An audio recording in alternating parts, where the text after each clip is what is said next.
Hi dear students, let's see this question that was asked in J Advanced Paper 1 2020 from the topic electrostatics. This was a multiple choice question. So even if you don't solve this question completely, then also you might end up getting partial marks. However, this question was pretty simple, straightforward, a regular question. Hence, any good student would have solved this question completely and without taking too much of time. तो इस question में electric field का value हमें दिया गया है -400√3 Y cap मतलब positive ऊपर की डायरेक्शन में, और दैट मीन्स माइनस का मतलब हो गया डाउनवर्ड डायरेक्शन में इलेक्ट्रिक फील्ड की वैल्यू दी गई थी. तो there was a charge particle which was projected with this speed in this region, and there was a target that was kept at point T 5 meters away from this point of projection. Charge is to mass का ratio भी दिया गया था, and then it was asked कि किस angle पे launch करेंगे so that target hit हो जाएगा. टाइम ऑफ फ्लाइट निकालना था. So that was the question. इस क्वेश्चन में एक मतलब एरिया ऑफ अनसर्टेनिटी ये हो सकता था कि ग्रेविटी को इंक्लूड करना है या नहीं करना है. दैट मीन्स जो एक्चुअल अर्थ की ग्रेविटी होती है उसे इंक्लूड करना है या नहीं करना है, ये थोड़ा सा कंसर्न हो सकता था एग्जाम में. बट उसके लिए अपन ये सोच सकते थे कि सिंस ग्रेविटी की वैल्यू क्वेश्चन में कहीं मेंशन नहीं है और ये भी कहीं ऐसा दिया नहीं गया है कि this is a vertical plane, so we could have easily ignored gravity. Although अगर आईआईटी एक्सप्लिसिटली इस चीज को मेंशन कर देता तो थोड़ा बेटर होता. But anyway they have not given the value of gravity and not said that this is a vertical plane, so we will ignore the gravity. बाकी इस क्वेश्चन में ऐसा कोई डिफिकल्टी नहीं है. So let's see how we solve this question. So अपन बोल सकते हैं कि जो एपरेंट ग्रेविटी है या इफेक्टिव ग्रेविटी है उसकी वैल्यू अपन क्यू ई बाई एम से निकाल सकते हैं, राइट. सो जी की वैल्यू आ जाएगी q E by m. Q का वैल्यू क्वेश्चन में क्यू बाई एम का वैल्यू 10⁻10 दिया गया था, एंड इलेक्ट्रिक फील्ड की वैल्यू 400√3 इंटू 10⁻10 आई गेस ये दी गई है, right. So this becomes the effective gravity. So we can say this is 4√3 into 10⁻12. This is the effective gravity in the negative bidirection.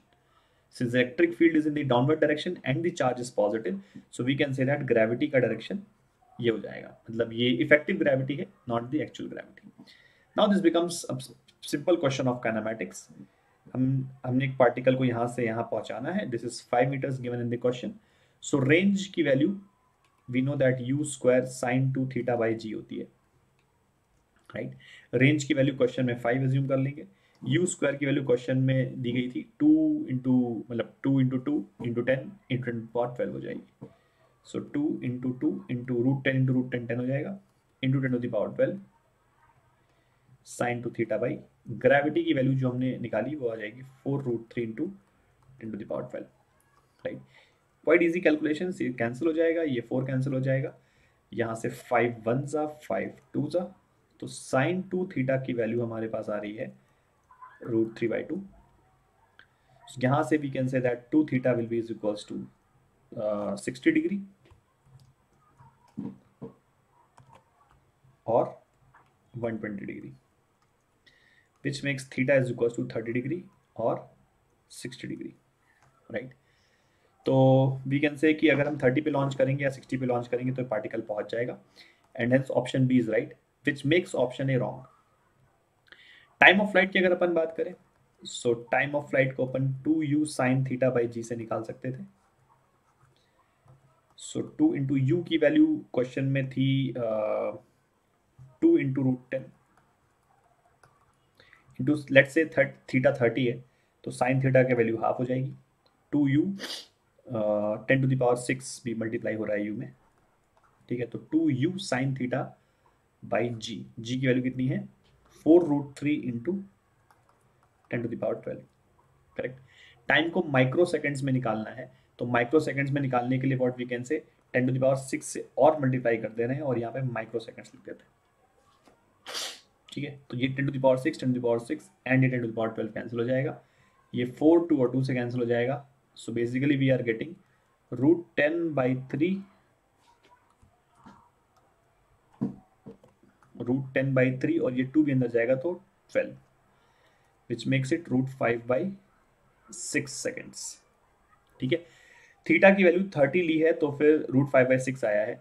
तो जब थीटा की value 60 लेंगे तो अपन हाफ की जगह √3/2 से मल्टीप्लाई करेंगे, विच मेक सेंस, राइट। तो बेसिकली इस पूरे एक्सप्रेशन में अगर मैं √3 से और मल्टीप्लाई कर दूं तो इफेक्टिवली मैंने हाफ की जगह √3/2 से मल्टीप्लाई किया। I hope you understood what I said. तो अगर मैं थीटा की वैल्यू 60 ले लेता हूं तो जो दूसरा टाइम आएगा, मतलब इसको अगर मैं T1 बोलूं तो जो दूसरा टाइम आएगा तो इसमें मैं √3 से और मल्टीप्लाई कर देता हूँ, correct? So that will become √5/6 into √3, which is nothing but √5/2 microseconds. This will also be microseconds. This will also be microseconds. Hence, answer will be √5/2 microseconds, √5/6 microseconds. I hope you would have understood and enjoyed this solution. That's all. Thank you.